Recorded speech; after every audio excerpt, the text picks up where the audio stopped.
Host Zim Hude Zim, say what's up. What's going on? Hello, world. How y'all doing today? And today we have a very special guest. If you guys have been in tune with the Bengals for a long time, this man needs no introduction. We have the great Jeff Blake. Jeff, what's going on, man? What's going on, guys? Nice to be on. Nice to be talking to you guys.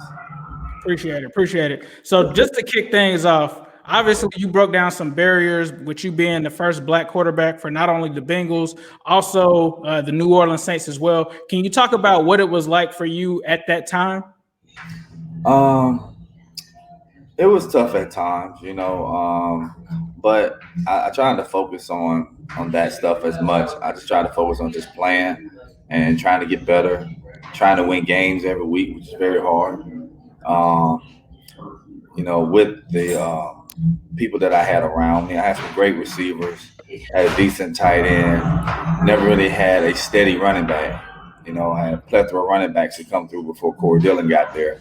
From Garrison Hurst to Kajana Carter, Harold Green, just a plethora of guys that come through, and Eric Bieniemy, so I never really had a steady, household name running back until Corey Dillon got there. But by that time, I was almost out the door. So, and when Corey had his breakout year, I actually got benched for Boomer at that time, but I wound up getting my job back, later on in that season. So, it was funny because, I get there in 94. I do very well in 94. 95, I go to Pro Bowl. 96, I'm Pro Bowl alternate. 97, they trying to get me out of there. It's crazy. Right. So they bring in Boom in 97, bring in Neil O'Donnell in 98, and they drafted Keeley in 99. Right. So I never could figure that out. Usually when you have a young quarterback that's up and coming like that, you don't bring veteran guys in there like that to compete with it. Right. You don't do that. And they did that every time to the point of where they just drafted a guy in the first round. So I know I appreciate my time there in Cincinnati, but I knew from day one that my time wasn't gonna be too long there. It's crazy you were talking about that because just off the air before you even came on, we were just talking about I guess the Bengals moving forward, Joe Burrow being the pick. And I was just talking about and the schedules just were released just a second ago. And I just had a conversation. I literally, like, when I do look at the schedule, I just look at the quarterbacks. And I was just saying, at the matchups, I thought they were very favorable for the Bengals this upcoming year. But I was saying throughout time, if you just go back and look and you pick the quarterback that you believe in and you put the resources behind them, those are the teams that flourish the most. And I don't know why the NFL to this day don't really pay attention to that. I don't know if it's people's jobs on the line or anything like that.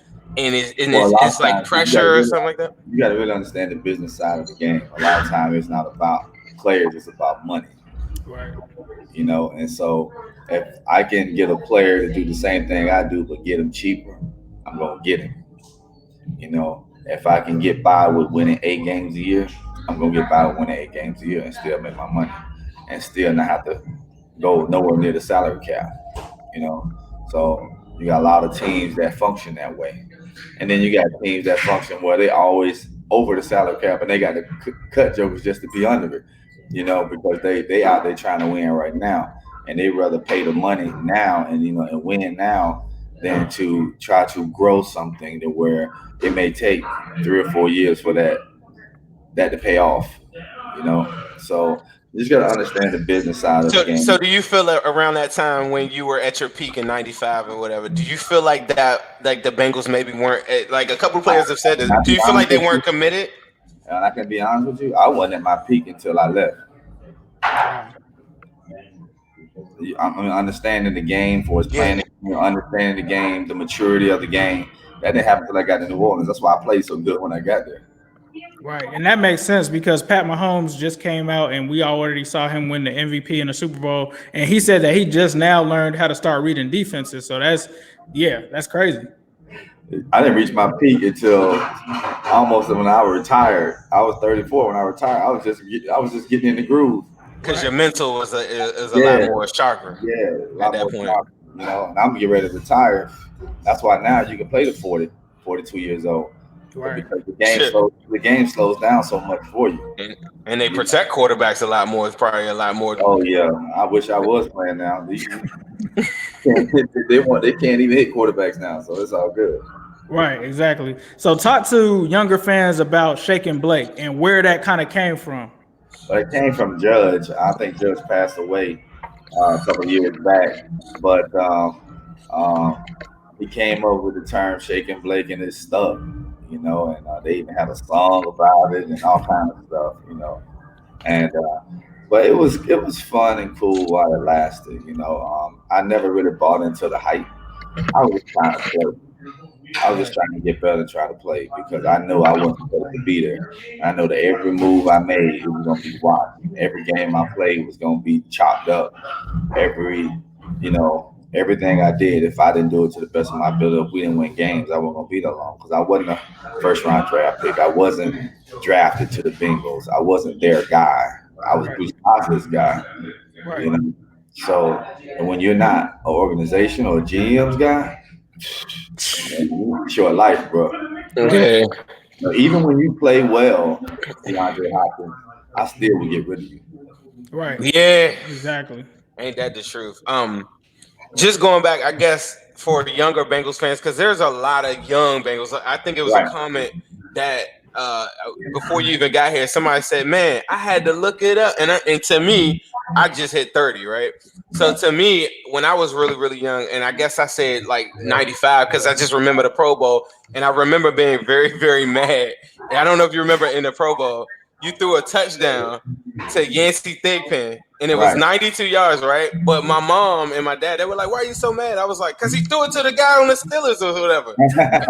And and I was so pissed at that. I was like, but I didn't really understand like what I was watching. I was like, but the Steelers scored or something like that. But can you just talk to people, I guess, about like your just telling them about like maybe when you were in Seminole High School and how you got because your route to the Bengals or just to the NFL is a lot different than the average, you know, Pro Bowler, I guess that could say. Well, the thing is, when I came out of high school, East Carolina was the only Division I school to recruit me to play quarterback.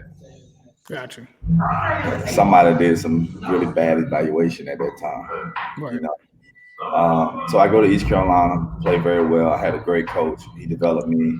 He didn't just develop me to be a quarterback for East Carolina. He developed me to be a quarterback in the NFL. And that's one of the questions I ask coaches that are recruiting the kids that I train. Are you training them just to come to your school, or are you training them for the next level? right, You got to do both. You can't just train them just to go to your college because it's life after college for some of these kids. You got to train them for the next level. And if you're right, not willing to train them and develop them fully, the whole development, not just what you do at your school, but the whole development, then we'll think about coming to your school. Until then, you know, I tell the kids that I train, we're not going there, because right, your main goal is to make it to the NFL. If you can stay 3 years in college and out, you be gone, right. you know. Nah, And so, colleges make enough money off of these kids, So, facts. you go in, you get developed. So, I got developed in college. So when I came out of college, I was a 6th round draft pick to the New York Jets. So when I got to New York, I had a coach in Bruce Coslet that decided that he was going to make a black quarterback from East Carolina an NFL football player no matter what. Right, That doesn't happen. That doesn't happen. He was meeting with me and nobody else a lot when I got to New York. For 3 weeks, we sat in the classroom. We didn't learn not one offensive play. For 3 weeks, all we learned was defense. nice. For 3 weeks. And I asked him, I said, well, we're going to learn an offensive plays. He's like, yeah, we're going to learn offensive plays, but if you can't read defense, you can't play for me. That's why I never had no problem reading defense. That's why I would chop defenses up in a heartbeat.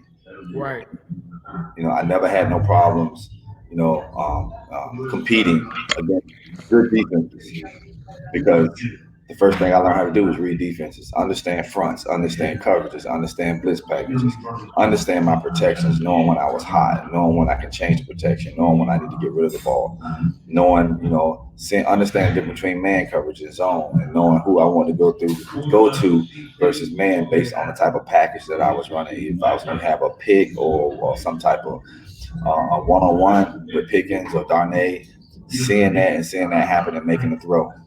Right. So I had a coach in Bruce Collins that wanted to make me an NFL coach and wanted to develop me as an NFL player. And I get to Cincinnati, and lo and behold, David Klingel and Don Hollis trying to learn the offense that I already been in for 2 years. Steadily for 2 years. So when I get there, they've been in that offense for a couple of months. I'm like, I already know what to do. So when my opportunity came, that's why it was so easy for me to just jump in and play. Right. It was a lot harder for them than it was for me, to be honest with you, because I had been in that system for 2 years. All right. They only been in for a couple of months, a training camp, and maybe a month into the season. Because I think I got there right at the beginning of the season. I didn't get into like game 7 or something like that. Mm-hmm. Game 7 or game 8, and against the Cowboys. So that's how that happened. That's how I got to Cincinnati. That's how I became a draft pick. Coming from out of East Carolina, we went 11-1, finished number 9 in the nation. Everything I did, I broke 32 school records. I was voted North Carolina Player of the Year. Actually, it was 2 guys. It was me and what's the basketball player that was at Christian Laettner. Christian Laettner. I beat him out as a top athlete in the state of North Carolina that year. So I've always had a lot of accolades playing ball. I've always worked hard, dedicated myself to sacrifice. Did things that nobody else is willing to do. And in order for you to make it to the league, you got to be exceptional. You can't be an average cat that made it to the league, because the guys who made it to the league, they hungry. Right. And especially at quarterback. At quarterback, we're different. We don't move like everybody else. We beat to a different drum. Right. You have to be clean cut. You have to speak well. You have to be vocal. You have to be a leader. You have to manage. You have to do a lot of those things that other positions don't have to do, even off the football field as well. For sure. I look at Lamar Jackson. He's NFL MVP. No commercials. It's crazy. It's crazy. Right. You probably these days. I had this conversation with somebody the other day. They were bashing Cam Newton or something in the comments. I was like, just tell the truth. You don't like his hair? Well, it's not that. You know what I'm saying, though. But I feel like that was a big reason that they were kind of. It's not like we don't like his hair. It doesn't matter if we like it or not. It's a matter of the people with the paper want to pay for that. Yeah. Right. That's real. And if you want to get off the field endorsements like Baker Mayfield, like Johnny Manziel even got a commercial. Right. That's real. So you have to live. You have to walk and look a certain way. You have great examples: Deshaun Watson, Russell Wilson. Ain't a lot of black quarterbacks in the league right now, but that stars. But those 2 are, and they are premier players in the league. Right. Lamar won MVP, but he ain't getting no commercial because of his image. Right. He need to clean it up. You got to go clean cut. You got to wear a nice suit. Speak well. When you have Breezes and the Bradys and the Mannings, you got all these guys who set the bar so high on the way you work and the way you present yourself. You got to follow the mold, man. Right. You can't because those people with the endorsement money, they're not gonna pay for that. Right. Just kind of going, kind of staying on the same topic. Tell people currently right now what you do for training athletes and some of the things that you were just speaking on right now. Is that a big part of what you do? Like just the image. Oh yeah, we do. I do the whole gambit with the kids that I train. We talk about recruiting. We talk about management, leadership. We talk about not only the basic quarterback mechanics, footwork, and all that stuff, but we do all the X's and O's, film work, breakdown, game film. We do all that stuff. We talk about fronts, coverages, pre-snap reads, where to start with the ball based on the coverage and the formation and the play that you have. All that kind of stuff. How to start eliminating guys before you even snap the ball based on the coverage you have. Understanding if you got man in the zone, where you want to go with the football. So yeah, we do all that stuff. I work with all that stuff with my kids, and definitely we talk about image. I'm like, look, you got to be clean cut. You have to be. You have to walk a certain way, talk a certain way. If not, they're not going to take you serious. Now, especially being a black quarterback, they'll be like, "Hey, can you play receiver?" Right. They did ask Lamar that. They did. Exactly. Somebody said your beard is fire. Somebody loves your beard in the chat. Thank you. My boss just I randomly. had no cut in 2 months, so I just got one like 2 days ago. So he lined me up pretty good. Now we in a judge-free zone here, especially with the quarantine going on. Ain't nobody got no right to be talking about no hair or nothing right now. Yeah, definitely. I'm glad I got one though. Yeah, he came by and lined me up real quick. That's good to hear. Jeff, you were on the cover of Sports Illustrated with Cordell Stewart, Steve McNair, Vinny Testaverde, and Mark Brunell. What was that experience like with you being on the cover? That was great. That's my only one I ever had. So I cherish that. It was great. It was fun. We were all there. I know all those guys very well, and we were all there. We had a great time shooting that. The only one that's not alive right now is Steve McNair. Bless his heart. Man, so he's a great guy. Big country, man. So yeah, but we had a great time making that shoot, and a lot of things that I was, able to do back then. And when it comes to quarterback challenge or being on Living Single or being on the Chris Rock show or being on Sports Illustrated, being in GQ magazine or any type of other magazines that I was in back then and have opportunity to do, MTV Rock video shoots and all that kind of stuff. I don't know if you remember that kind of stuff, but oh yeah, definitely. I remember half them shows that you said. Yeah, I was looking up something the other day. You talking about entertainment? Tell me about this because I've never seen this. Andre the Butcher. Andre the Butcher. Okay, I don't know Andre the Butcher. Okay, I was looking it up, and it has on your Wikipedia, and it has somewhere else that it said that you were in a movie called Andre the Butcher. No. They might have cross-referenced it with another Jeff Blake. I can tell you, yeah, it might have crossed another Jeff Blake, but I can tell you this: the character from Jamie Foxx's character on Any Given Sunday was based off of me. Oh yeah. That's a great gem right there.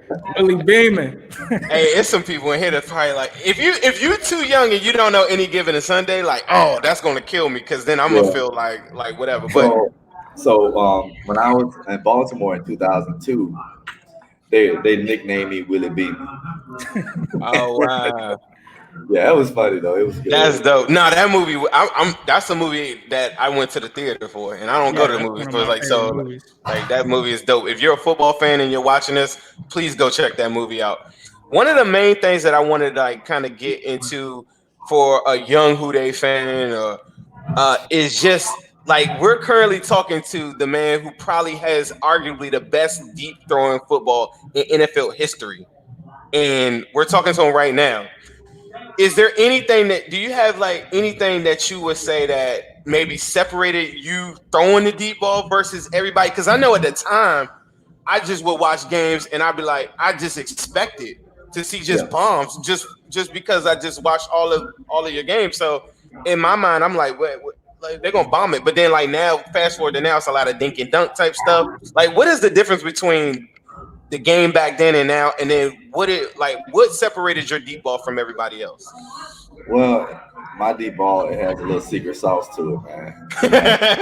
He ain't trying to give us the formula. But it's really simple. What made it available? Like, you know what I'm saying? Like, why doesn't every team just go and get a Shake and Blake and just throw it deep? Not everybody capable of doing it. Right. And being accurate consistently. And the key to being consistently accurate with a deep ball, the problem with a lot of young dudes and a lot of cats that throw the deep ball today, they throw it too flat. So when the lack of air on the ball means that the ball has to be a perfect throw. So if you watch my highlights, I put enough air on the ball. The reason I put a lot of air in the ball, one, it goes further, as you can see. because if I put the ball at a lower trajectory, it can't go as far. It only can go as far as your arm can throw it. But if you add the air and the right trajectory to it, you can actually throw it a little bit further, 55, 60 yards. And that's what we were doing. We were basically out throwing the coverage. All right. So at that point, once the ball gets up in the air, now I'll allow my receiver to adjust in any type of way where he can catch it on his outside shoulder. He can slow down and put the guy on his hip, and then accelerate. Or what Darnay would do, Darnay would just hit a second gear, just go get it, and he would create separation just because he was just that fast to go get it. Right. You know, Darnay was even capable of looking at the ball, look up, and then turn and run, and then look up and find it again. You know, Wow. and get that acceleration. So, but when I teach my kids that I train how to throw the deep ball, it's very simple. Throwing a deep ball is a finesse throw. It's not a hard throw. It's like shooting a 3-point shot. Right. It's a touch throw. You ain't drilling it. All right. And I think a lot of people try to muscle that throw, and you can't muscle that throw because you can't control it once you muscle it. All right, it won't go anywhere. It's just like trying to muscle a golf ball, trying to hit a golf ball too hard.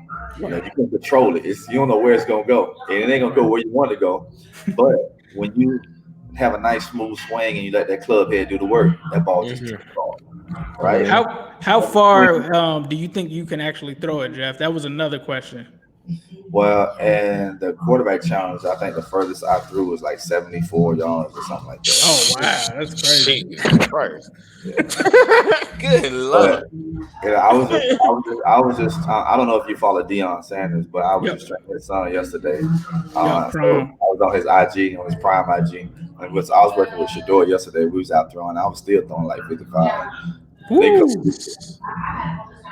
we need to get Jeff in camp right now. No more. Dude, I don't want to get hit no more.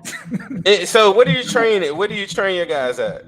Well, I'm based out of Houston right now, and I'm with the guy by the name of Danny Arnold. He has a training facility called Plex. We have a lot of NFL guys that train there, college guys that train there, and high school guys that train there. Majority football players too as well.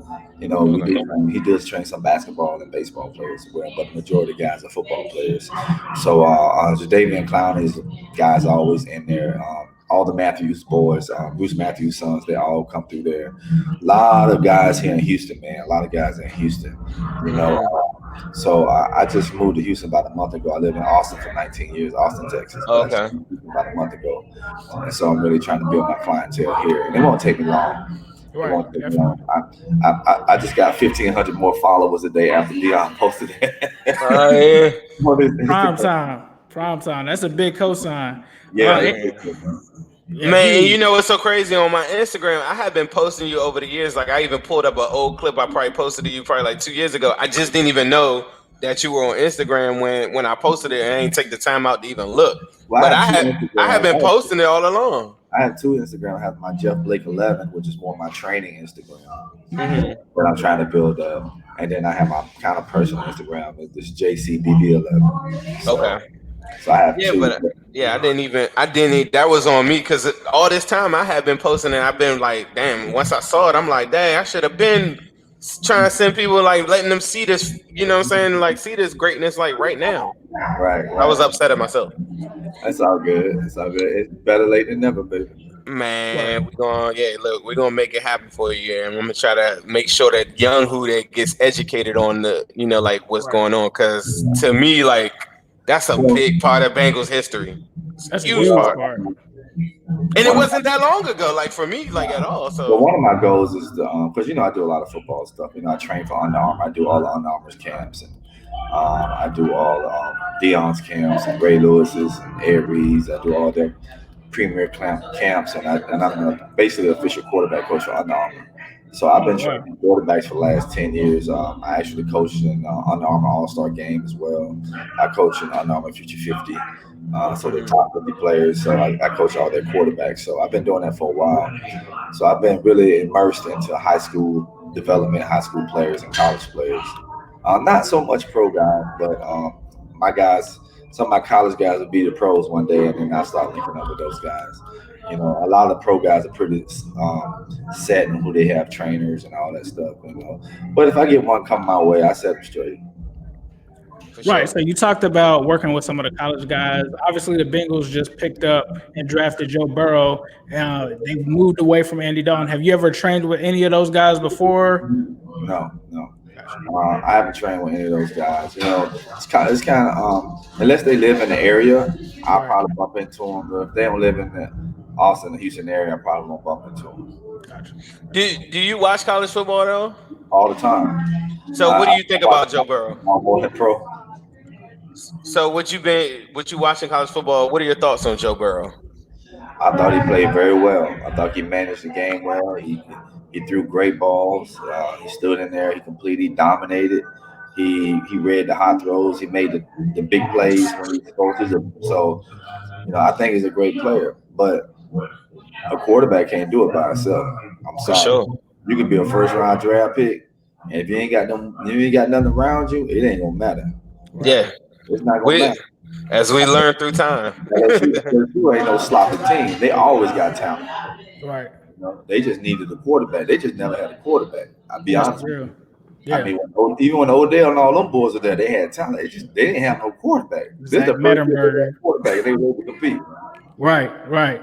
Hey, you hit on a great topic there because in your Pro Bowl season, your offensive line set a record for the fewest sacks, and that was after they gave up a whole bunch before you first arrived there. Some Bengals fans feel like the offensive line isn't up to par and isn't the best for Joe Burrow. And so how important is it, and I think you kind of touched on it a little bit, is it for a young quarterback to have a good offensive line that he can depend on? You better have good pocket movement. You gotta have good feet, good pocket movement. I didn't have a great line when I was Cincinnati, but I know how to make people miss and know how to make them miss and still be able to get the throw off without having to take off and run.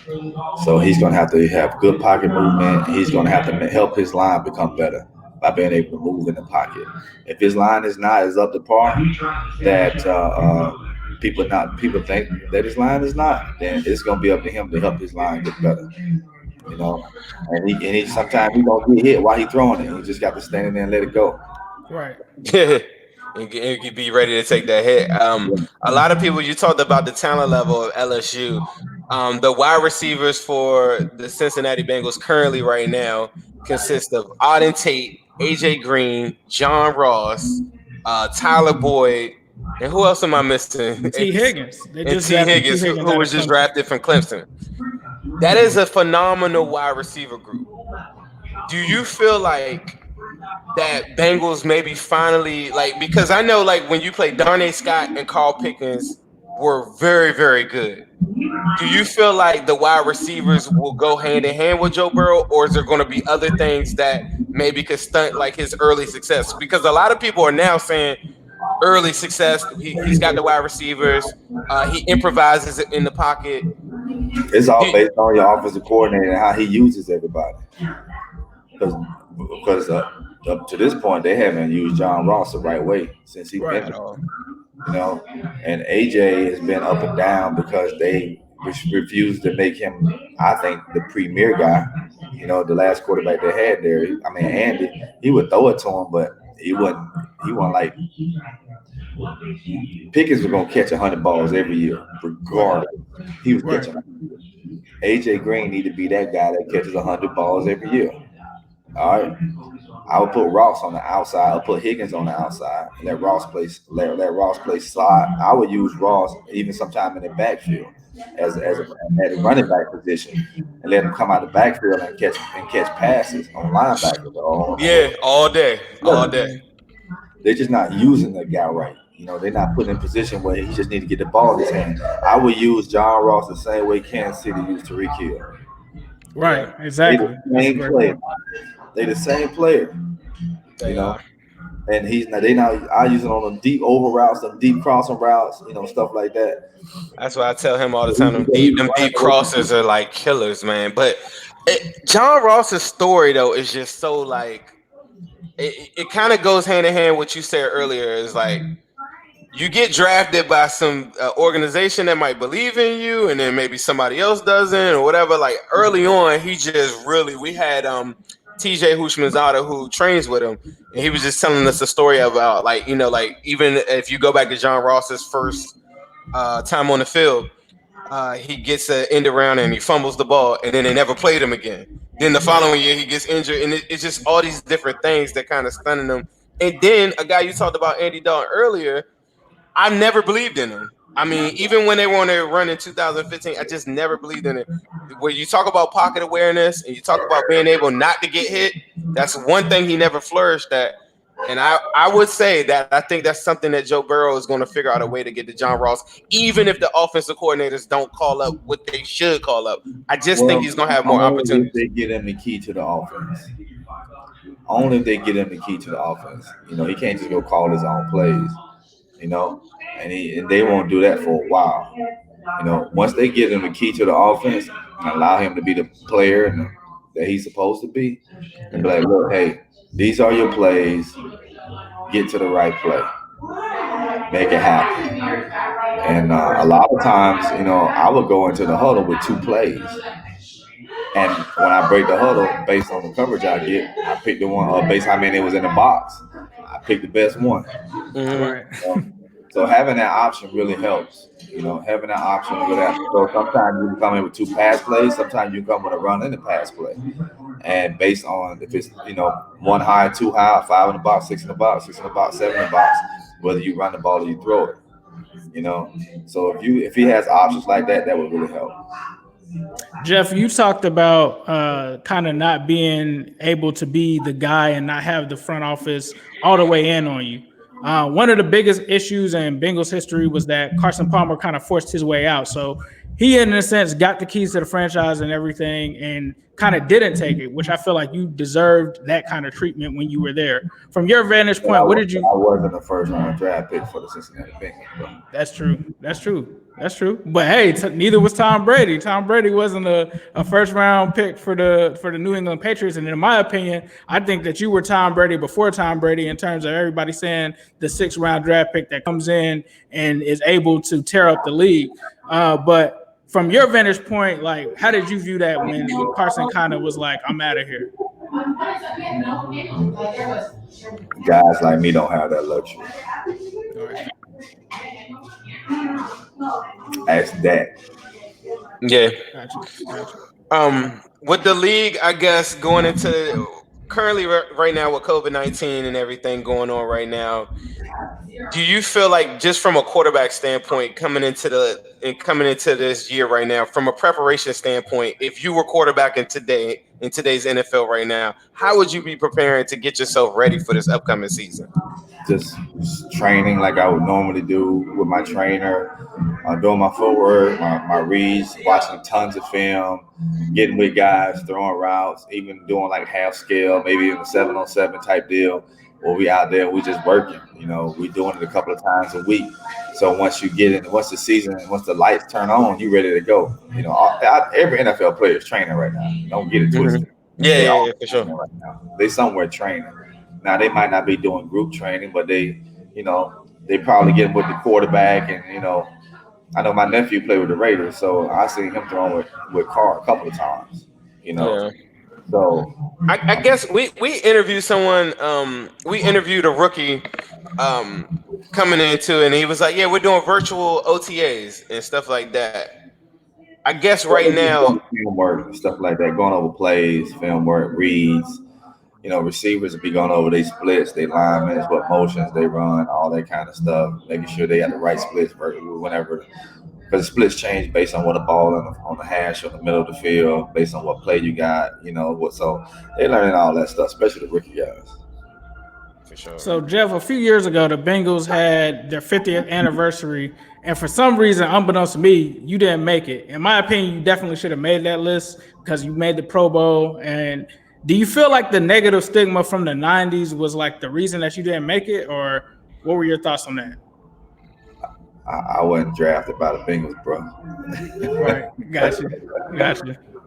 You gotta understand, I wasn't supposed to be there. Right. Everything I got in Cincinnati, I took it. Right. You came from Philly, got drafted there, got it out the mud. I was at the Jets, and everything I got in Cincinnati, I just took it. Right. They didn't give me anything. Right. I worked for it and I took it. And they were waiting for the moment where they can take it back. Wow. Yeah. I guess one of the questions I was saying, just to kind of go back to it with the wide receiver core, right? I just wanted to talk about how instrumental you think Carl Pickens and Darnay Scott were to your success. Is Oh, the point I was trying to very, say, I guess, with the very wide much receivers so. around Joe. Very instrumental in my success. The difference between me and David Klingler and why I was able to be so successful with those two versus David Klingler, no chemistry, Right. no camaraderie.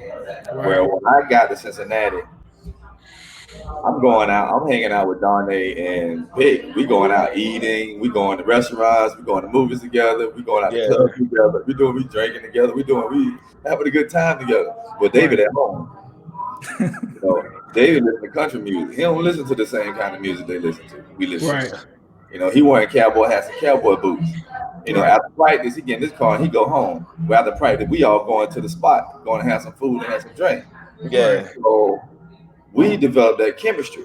So that's why it happened so fast for us three, because we developed that chemistry off the field as well as on the field, and you have to have that. When's the last time you spoke to Carl Pickens and Darnay? I've seen Darnay and spoken to Darnay at least a couple of times a year. I haven't talked to Pick in a while though. Wow. Yeah, I haven't talked to Pick in a while. Um, But Darnay, I talked to and see. I've seen Darnay. I saw Darnay about 2 years ago, and I talked to him on occasion. Okay. Guy named Hit King says, my boy Jeff Blake, this dude was a breath of fresh air when I was a kid. He gave him Palmer's roster. We would make the playoffs deep. Oh, I mean, we would make a deep playoff run. Did you ever look at that 2000? Do you remember the 2005 Bengals team? I don't know how well you followed them like after the fact. Well, that was my last year in the league, and I was in Chicago. Mm-hmm. So I don't think I remember that so well. So 2005 is the year that they tore up Carson Palmer's leg, going in the playoffs. Right. And that's probably one of the best Bengals roster. That in 2015 Bengals rosters like after anything that you've had, I guess. So I guess the kid that wrote that just said how deep do you think you would have made in a? But if you don't remember the team that way, but it was stacked though. It had Ocho Cinco, it had Chris Henry, it had T.J. Houshmandzadeh, the offensive line. I mean, it featured a top 5 offensive. It was a good roster. Yeah. One thing that I was telling Ace before we got on the air is I didn't even notice, but I have been following your son all along on Twitter. Right. How was it and your son Emery? How is it just having your son play sports? Because I have a 3-year-old son. Ace has got a little boy too, or whatever. What was that like? Getting your son to play and actually making it to the league. It was fun. He wanted to do everything I did, so I took him with me. He trained with me and caught a lot of my balls for me. So it was inevitable for him to be the athlete he was and to make it to at least make it to the league for a couple of years. Mm-hmm. I played at Auburn National Championship. So he had a good run. He had a lot of fun playing football, and he has a lot of great memories himself. Sweet. So Jeff, I really feel like you were low key the front runner of the new breed of quarterback that's kind of taken for granted in today's NFL. How do you feel about kind of spearheading that kind of a movement for the league? It was a blessing. It was an honor for me to be in that position, and I like being in that position. I see a lot of the guys like Vince Young and guys like that's around, and they call me Unc or OG or old school. I talk with Anthony Wright, man. Anthony Wright talk, Quincy Carter. I still talk to Keely. I mean, I was just on IG with Keely last week. So we talk, all the time. I mean, when it's all said and done, man, we all in the same fraternity, man. Right. Like quarterbacks, we all in the same fraternity. We all look out for each other. We are a lot of us, communicate with each other, ever since we retired. So we all in a second phase of our careers and our lives, and we all trying to look out for each other. Right. I remember you saying earlier in this interview too is that Steve McNair, that was someone that I really, really, when I was a kid, I used to put up all it because he played for Alcorn State and Right. everybody. I've been always the guy that's just rooted for underdogs my whole life, I guess. Right. But I remember when I was young, I used to cut out all of his pictures and put all of it every week. I would cut out the newspaper clip and I put it on the wall. Is there anything that you could share with the people that maybe they just didn't know anything about Steve McNair? Anything that you would tell someone that didn't know? He was real country. When I say country, real country. I mean, lived out in the country, drove tractors, had cows and stuff like that. Oh wow. Real country. So Tennessee was the perfect spot for him then. Perfect spot. Now he's Nashville. He listened to country music the whole night. He's right at home. Yes, sir. Okay, well, for that right there, I think we got a good spot where we're just Appreciate you guys, man. Yeah, I want to say thank you very much for coming on here, man. I appreciate the time. You've been so gracious with your time tonight. Anything that you could tell a future NFL player, or maybe anything that you want to say to a Bengals fan right now that maybe is following Joe Burrow, hoping that he could throw a deep ball like Jeff. Just give him some time. I actually had some people reach out to him and tell him to holler at me. Just so I can give him the lowdown, not only just playing in the pros, but the business side of it too, and how he needs to be in order to sustain his career. And it may not be with Cincinnati, it may be with somebody else. I don't know.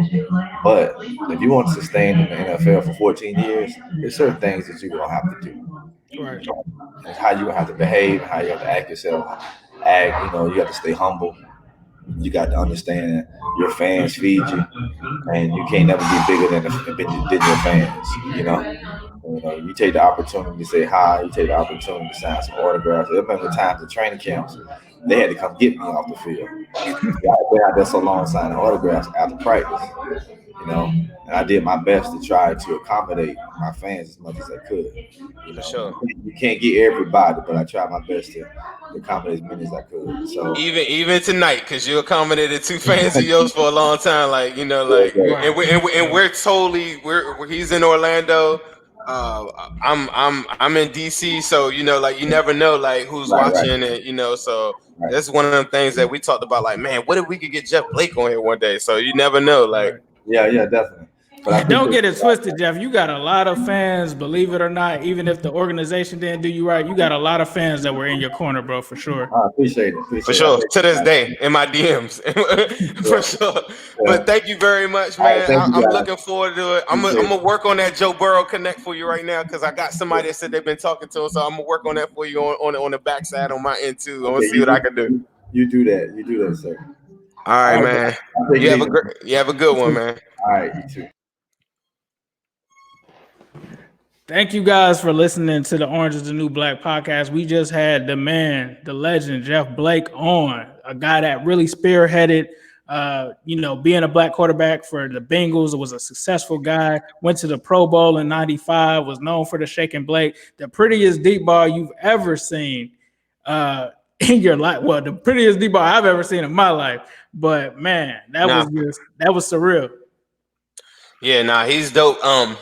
He gave it to you real too, and I think a lot of people might take a lot of his comments like maybe a little bit to heart, maybe, but for the most part, I think you gotta understand when he came up and he was lit, like how he was, it just wasn't a lane. Right. So he's speaking from somebody that pretty much paved the way for a lot of guys that that we're watching right now that are really prospering in the league.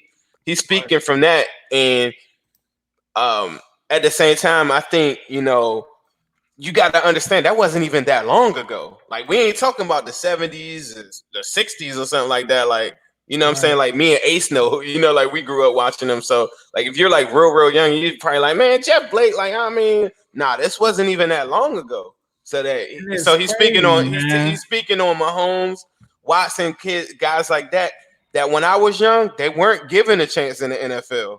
Right. And Jeff Blake definitely wasn't given a chance, but he And just he made should a have way. been. It's such a shame. Like when I was doing like my research before we came on, I'm just looking at the entire situation, and I'm like, the Bengals really fumbled the bag with him. Like they had the quarterback that they needed, and they just weren't willing to commit to him because, like he said, he wasn't their guy. When Bruce Coslett was out of there, it basically was like we're moving on from Jeff Blake. But when you had a guy like that, they should have built around him. And when they pivoted away from him and went with Achilles Smith and all of these guys and just made these mistakes, it really kind of made me frustrated because it's like, why were we trying out Gus Frerotte when we had Jeff Blake? Like we had a quarterback that went to the Pro Bowl. Like think about that. John Kitna never went to a Pro Bowl. Like Carson Palmer was probably the next quarterback to go to a Pro Bowl since Jeff Blake. And they took this guy for granted. And the crazy thing was, they were passing so much. It was almost like he was playing in this era back in 95, and they just didn't concentrate on getting the team around him. And it's really just a tragedy that happened like that, because if you put Jeff Blake on the Bengals in 2010 or the early 2000s, like in a different time, he's tearing this league up, in my opinion. Like you give him talk about that AJ all Green the and all of time. these guys. And I think he made a valid point about AJ Green too, right? Because I got what he was saying, because whenever I would make this debate back in the day about AJ Green and Antonio Brown and Julio Jones, I would always point out that he doesn't see anywhere near the same amount of targets as those guys. And like he said, he hit that nail on the head, because it's But I think that's part of like I think that's part of number 14. Like people will never know the answer to that. But the smart quarterbacks, the smart players, like in NBA, any sport you could think of, when it's crunch time, the thing that I would hate the most is that people complained about. I'll give you the best example. When we played the Steelers, and then remember they ran that pick play on Tony McRae and William Jackson, I believe. And Antonio Brown scores a touchdown and they win the game. It was like 2018. Steelers win again, right? Everybody was so gung-ho on complaining about the actual play call. Man, that's offensive pass. I've said, I don't care if it's offensive coordinators. Just look at the game. Every time that there's a crunch moment, the best player gets the ball. They run a play for him. I don't care if it's illegal. I don't care if somebody's holding. That person get it. How many times have you been sitting at home and you just like throw the ball to AJ, but at the end of the game, you might see like 8 or 9 targets. You be like, AJ did get enough targets. But when it was crunch time, when it was time to go, number 14 got baited in so many times at looking at coverages saying like, oh, well, I'm told that if I got a safety shadowing over on this side, then I need to go to my first progression and look over this way. But the great players that play in this league just go to their guy. And the good ones, they just make a play. And AJ Green is always there to make that play. But think about that. AJ Green has never had a season with the Bengals where he's had over 100 receptions. Like that's crazy. That's crazy. That's crazy. That is insane. Like, and we're talking about guys that get peppered with targets. It's just crazy. Now, one is obviously the schedule came out. There are some people that want to talk about the schedule. Before we get into that, I just want to say thank you guys for supporting me and Zim. Be sure to follow him on Instagram at Zim_Hude. Follow me on New Stripe City. You're already here. For those who are listening live, if you're listening through the podcast, you can find me on YouTube under the moniker New Stripe City. Follow Zim on Twitter at Zim_Hude. Follow me on Twitter at New Stripe City. This is the Orange is the New Black podcast, and we are a part of the Cincy Jungle Podcast Syndicate. If you are interested in any sponsorships or anything like that, we are open to it. We just added a new one. Shout out to the Bad Boys Club, our official sponsor of this podcast. But Zim, we got to talk about the schedule, bro. We gotta get them that before we get out of here. So I'm gonna go through the schedule just real quick. I'm gonna go ahead and put it up on the screen here so you guys can see what's going on. Hit King spitting right there, bro. You gotta pin that. That's I should have asked Jeff that when he was there about Dylan. But let's go to the schedule. So the schedule, the first home opener that the Bengals have had in a while comes against the Los Angeles Chargers. That will likely be, in my opinion, Joe Burrow versus Justin Herbert. So that's gonna start a little bit of a rivalry right there. It's guaranteed. It's Tua coming back or any of that. We're gonna see week 1 that exclusive matchup. Second week, we're at Cleveland. Who wins? Who wins? Who the wins? People want to The know Chargers? who wins. Okay, for me, the LA Chargers. The best game, 2 uniforms in my wife would look at this and say the best 2 uniforms in football. She would say the Chargers because they got better uniforms. Who do you got, Ace? I got the Bengals. If we're talking about straight up football, like I got the Bengals in this game because you got 2 rookie quarterbacks going against each other. You've got good teams surrounding them. However, I think what the Bengals did, I think this offseason, I think they're going to be too much for Justin Herbert and the Los Angeles Chargers, in my opinion. Week 2, we're at Cleveland. Thursday Night Football, first primetime game. The Bengals get 2 primetime games this season at Cleveland. Zim, we're going to alternate on this. Who do you have for week 2? At Cleveland? In Cleveland. Y'all gonna hate me. I'm gonna go with Cleveland on this one just to play devil's advocate, to not sound like a homer, but it's more so I just believe that we're gonna split with Cleveland. So later on in the schedule, I would have said, but I'm gonna tell you this: Cleveland has a lot of these teams. It's hard for me to, as we're just looking at this thing a little bit forward. A lot of these teams, I don't really know all the moves that they made in the offseason, and I do want to see the rosters, but I have seen the Cleveland Browns roster, and it is stacked. It is one of the best rosters in the NFL. Coaching-wise, not so much. You got OBJ, very, very hype and ready for the season. I'm sure Baker is too, but I'm going to get this one to Cleveland just because later on I would have had Bengals winning that. So I think they're going to split. Right. So week 3, we go to Philly. That's going to be a tough environment to play in. Like for me, it's really more so about with this kind of aspect of it. I'm not sure if Joe Burrow can go into a hostile environment in his rookie season like Philly and come out with a W. So this one, I'm going back and forth on this one because like Philadelphia really had to concentrate on the wide receiver position. And I feel like you have to have that position in football. Joe Burrow has that. But again, I just think this is the same people who basically booed Santa Claus on Christmas. So I'm gonna go with the loss there. So that brings us to 1 and 2, heading into Jacksonville, where that is gonna be week 4 in PBS. We're returning back to PBS. Zim, who do you have in that game? 2 and 2 because the Bengals win that one because the Jaguars are trying to do a 2019 Dolphins replica version of that team right now, where they're in full tank mode in the off season. They still got Leonard Fournette like on the open market currently as we speak. So I'm gonna give the Bengals that one. Garner Minshew can't do nothing with Joe Burrow. Y'all gonna see. I just go quarterback. So Mr. Defensive wins championships. If you ain't here, let me tell you about this thing called a quarterback. We just interviewed Jeff Blake. God damn it.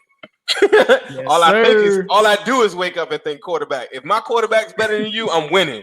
Period. Here we go. 2 and 2. Facts. So 2 and 2. We're heading into week 5 at Baltimore.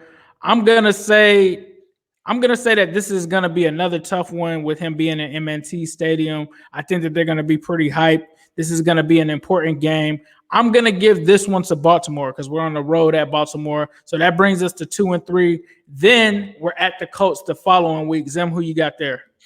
I got us winning that one as well, too. I don't have too many thoughts on it because I don't know the Colts roster like that. I remember I saw their draft and they added Phillip Rivers, but Phillip Rivers was a bum last year. Like I think Phillip Rivers is going to look like the last year, 2015, Peyton Manning, like when Peyton Manning it was just like a shell of himself and his name. I think that's really what Phillip Rivers is going to be next year. Banking on a quarterback to win this late in their career, like, I mean, how old is Phillip Rivers? Like 34, 35? He might be older than that. He might be 36. I mean, come on. I got Bengals winning that one. Bengals winning that one. So then we return and play the Browns week 7 at Paul Brown Stadium. I got this as a win, people. Like, we blew the Browns out. A lot of people forget that. That was our second win of the season. We blew them out without AJ Green, without having all of these guys. I think if we get them at home, I think that we split with the Browns with that being said right there. So that brings us, I believe, to 4 and 3.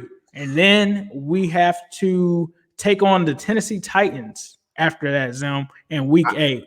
4-4. I think the Tennessee Titans get their run game going crazy on us, and it just ram it down the throats of a young linebacker core with the Cincinnati Bengals, and the cohesion on the Titans, the overall like just beefiness of their defense and their offense, their fronts. I just think that's going to overpower a young team like the Bengals trying to build their cohesion. So I think that's a Tennessee Titans win.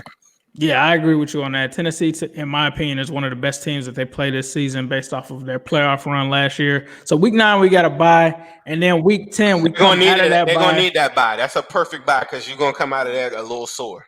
Yep, coming out of there. And then we head to Pittsburgh on week 10.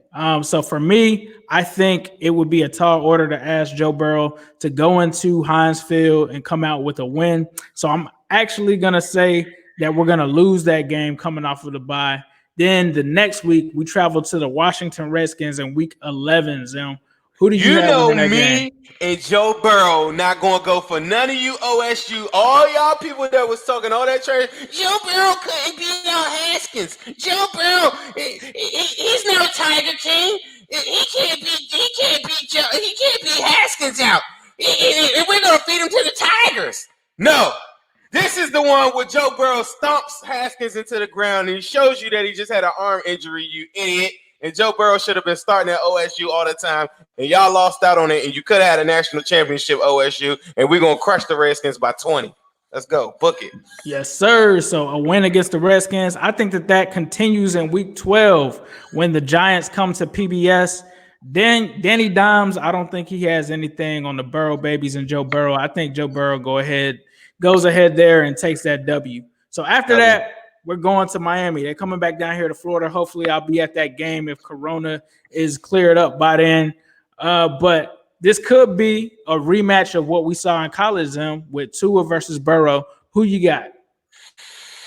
That's a good matchup because by that time in the season, Tua's going to be playing. I like it a lot, but I got to go Joe Burrow again on that one, bro. I just don't. I will tell you this. One thing that we learned last year is what's the coach for the Dolphins? God, what is his name? Somebody in the chat is going to tell me. But the one thing that they did, Flores. One thing that they did was play very, very hard for him.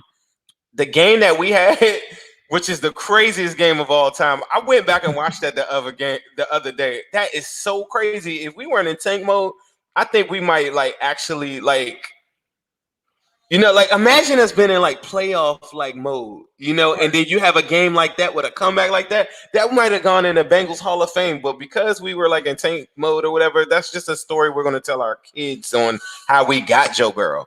But going back to the subject, I'm sorry, I'm so off topic. I like the Bengals in that one too. I'm sorry, the Dolphins. I just think we just added a lot, and they couldn't do nothing with the little bit that we had last year. I still favor us. No, I'm with you on that. So then after that, week 14, I think this is where the streak of 3 wins hits a halt. We take on the Dallas Cowboys at PBS. I just think at this point it would be really interesting. I think Dak Prescott is clearly entrenched as a starter. Even if there's a holdout or anything, I think that he's the starter. Now, if there's an injury and this is Andy Dalton, I think that it could go either way. It would make it very intriguing. I think that this could be flexed if that is the case. But based off of what we've seen, I've seen them draft CeeDee Lamb. They were already a pretty good team. The last time we played them, the thing that stuck out to most when we played against them was that offensive line and how we just couldn't even touch them. So for me, I think that this Dallas Cowboys game is an L. And then the following week, this is a tough one because this is our second primetime game, Monday Night Football. The Squealers are coming to PBS. Is Joe Burrow gonna get his first win, Zim? Is he gonna start off with the Andy Dalton Steelers treatment, or is he gonna go out and get a win? I think this is the game right here is the most important game in the new age of the Burrow babies. When we talk about what changed the fortune, I think Joe Burrow goes into LSU mode. The bright lights come on, and I think that's the night that the NFL finally gets on board and falls in love with us. At that time right there, we're probably vying for a playoff run because what's our record right now? Right now, 1, 2, 3, 4, 5. 6. I'll cue it up at the end. So I gotta think we're going heavy playoff run at this time. This is a big game, bright lights, Paul Brown, and that's the one. That's the Joe Burrow game. That's We're the 8-6 at this point. Or no, we're 7-6 at this point. We're 7-6. This is the Joe Burrow game right here. This is the game that gets Joe Burrow like nationally. All year he's gonna be doing his thing, whatever, da da da da. But by the time he gets to that game right there, you never. This is the game that puts us on Monday Night Football for the rest of our lives. So we win that game. So hold on, did you have us losing to the Steelers earlier in this thing? Yeah, I had us losing. Oh yeah. That's absolutely. He learned from the mistakes in the first game. So now we're 8-8. I'm sorry. We're 8-6. 8-6 at this point. Yeah, because we're a fringe playoff, bro. He goes and I'm talking about it's probably not even going to be close. He's going to whoop up on them on Monday Night Football at Paul Brown Stadium. So then the following week, they have another tough matchup. They're going into Houston against Deshaun Watson. And for me, I think that Deshaun Watson is going to get the best of Joe Burrow just at this point, just where he's at in his career. I think, Deshaun Watson, a big Monday night game. Yeah, he's gonna be a threat to deal with next season. So, and the Bengals historically have always struggled with the Texans for some reason. I don't understand why, but I'm gonna say that is going to be an L. So 8-7. Zim, it's on you. We heading into week 17.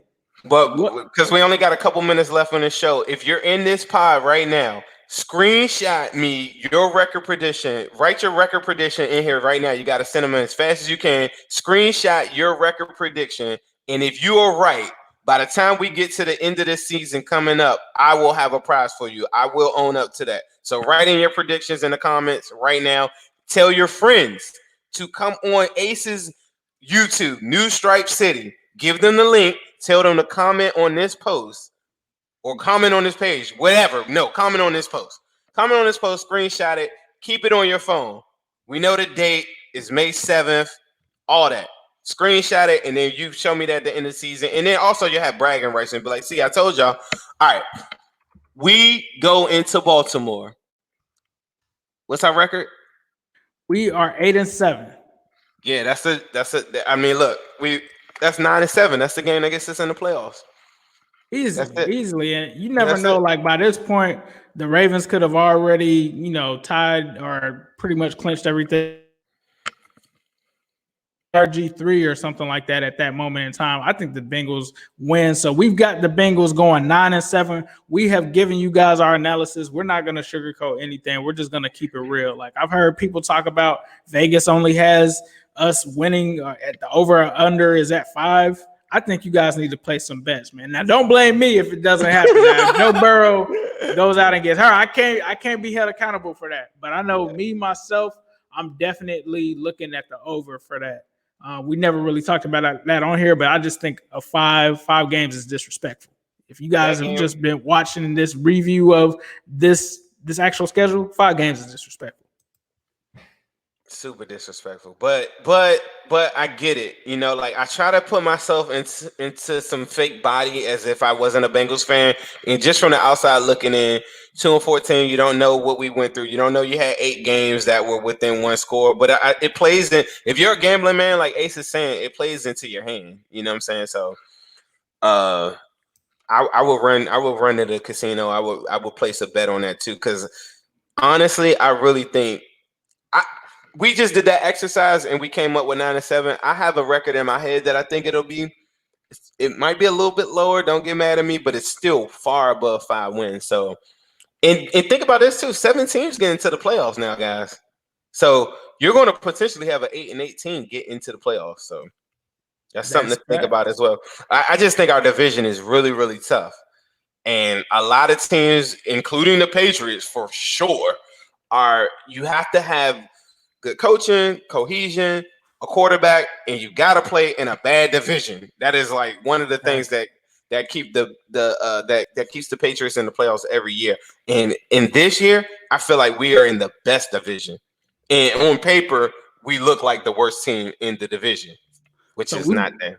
We about to get out of here, but Muscle Hamster, we got to have a conversation, bro, because I am not a Dalton lover at all.